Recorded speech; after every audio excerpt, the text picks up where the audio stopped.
In this video, I'm going to take you through my BP graduate scheme experience, doing one of the highest paid commercial graduate schemes in the country. I'm going to take you through the good, the bad, and everything in between, and I won't hold back. So grab yourself a coffee, because we're talking grad schemes. Let's lock in. So my journey starts in September when I am skipping into the office. I have worked my nuts off for this opportunity and I'm not going to waste it. And I'm greeted by a graduate, Tessa, who's going to do my handover. And this was a big shock to me.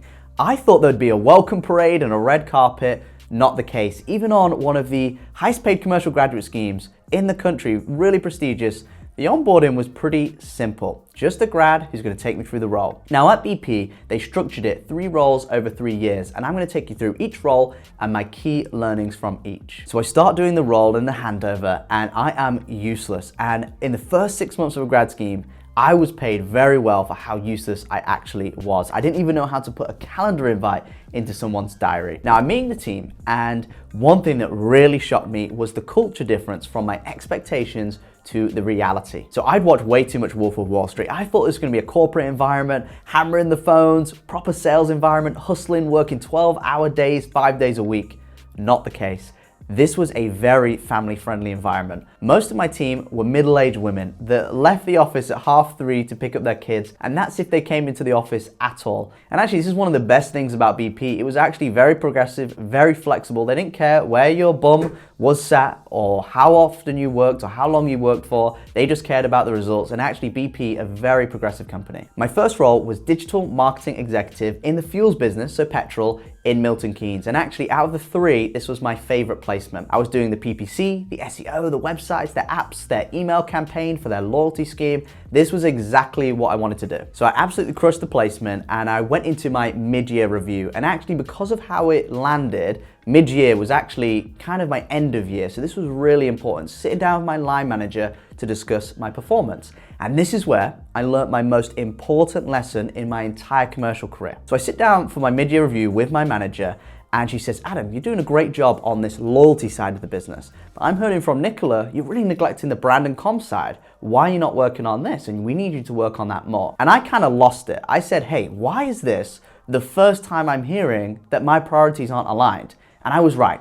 But being right in the time was not going to serve me. And this is where I learned my most important lesson. Managing upwards is the most important skill that you can have to further your career. Your boss and your line manager could be your biggest supporter or your biggest detractor. And actually, it doesn't matter how much effort you're putting into your role, how many hours you work, how good you are at your job. If your boss does not support you, you are not going to have a great career in that company. At the end of your placement, you're going to do a grad panel. You're going to sit down with HR, a bunch of the leaders, talk about what you did well, what you learned, and what you'd like to do next. And I came onto the scheme to do sales and marketing. This was a commercial downstream graduate scheme. But I said, look, I've done marketing. Why don't you just throw me into a crazy new role? And I'm really open-minded to build that breadth. And that's exactly what they did. They put me as a project advisor in a new city in Swindon, working for Castrol, which is like motor oil business, in supply chain. So this was completely different. And this was a huge culture shock. And this is where I learned that in a business as big as BP, you can be placed into different companies and different roles. You may as well be working for a different company. The culture, the people, the location, the products, the services, everything was wildly different. And it hit me like a ton of bricks. So I was working in the fuels business. This is high volumes, lots of sales, kind of a noisy office. And this office was supply chain. It was project-based. It was much slower. It was much quieter. And the people I worked with, the most competent people, most capable people I've ever experienced, but they weren't the most lively. So I was doing a project role where I was helping projects run smoothly, and I was doing a lot of analysis. So I was being an analyst. This was exactly what I needed at the time. It was a completely different skill set, but I found that by the time 2 p.m. at the latest came around, I had no work to do. And this is another lesson that I learned, that sometimes you're gonna have placements where you actually finish the role pretty quick. And when you're in a project role versus an operational role, you might find there's not that much work to do. My boss was based in Italy. My other dotted line managers were Belgium, Germany, across the globe, Russia, Turkey, and had a real global team. So I realized that my 5 days a week in the office needed to change, because it really didn't make sense that I was rocking up every single day to Swindon to literally put a headset in,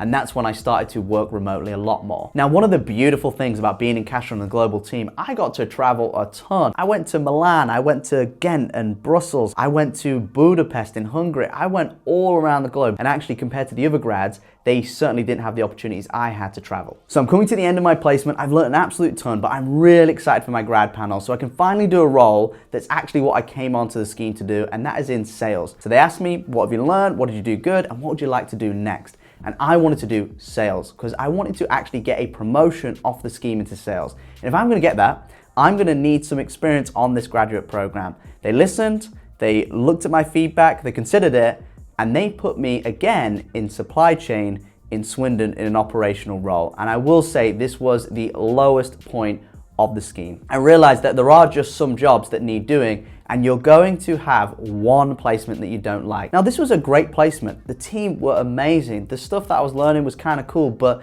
it was a bad placement for me and what I needed for my career. I'm sure someone else would have had a good experience on it. For me, it just was taking me what I felt further away from what I've actually come on the grad scheme to do. And I pushed back really heavily to my leaders in HR, and they basically said, take it or leave it. And I will say this was the lowest point on the grad scheme, and a big learning was that breadth that you're building on a grad scheme, as amazing as it is, it may put you in situations and bad placements that you don't like that much. This is when I realized that 3 years on a graduate scheme is a long time, and in my opinion, too long. It really should have been 3 roles that were 8 months each, or 4 roles that were 6 months. Now, a lot of this year was just biding my time, and I decided to just put my head down, lock in, do the work, and then really gun for the promotion as soon as I could. Now, the most interesting experience on this final placement was a round of redundancy. So there was a CEO on a workshop, a big town hall that was given to the entire office, and he announced there's going to be rounds of redundancy. Now, these people had been working at this office for 20, 30, maybe even 40 years,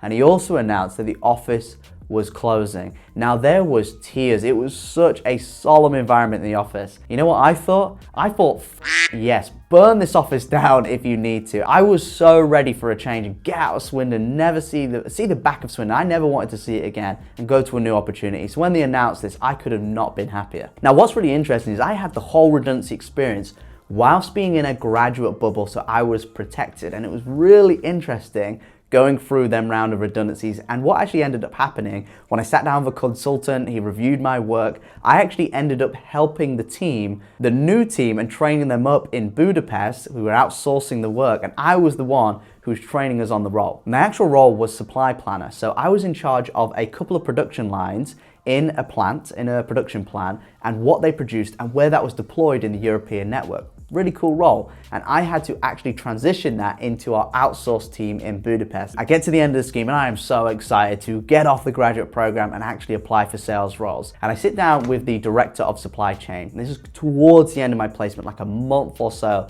towards I'm finishing. And he said, look, you're great. We really like you, really appreciate you in supply chain. There will always be a job for you here. And I said, thank you, but no thank you. I've actually secured myself a job, sales operations, in the marine side of the business with an opportunity to become a national key account manager and beyond. So thank you and no thank you, but no thank you. And this was my opportunity to actually get off the scheme. I got the promotion, I got a big juicy pay rise. I was in sales working fully remote with huge opportunity, and I finally completed my scheme and got off it. Now, if you're interested to learn how I doubled my income going from a fresh-faced grad to a seasoned corporate weapon, subscribe, because that's going to be my next video. Smash a like if you got value from this, and if you want to understand how I actually got my job at BP, I'm going to link a video here.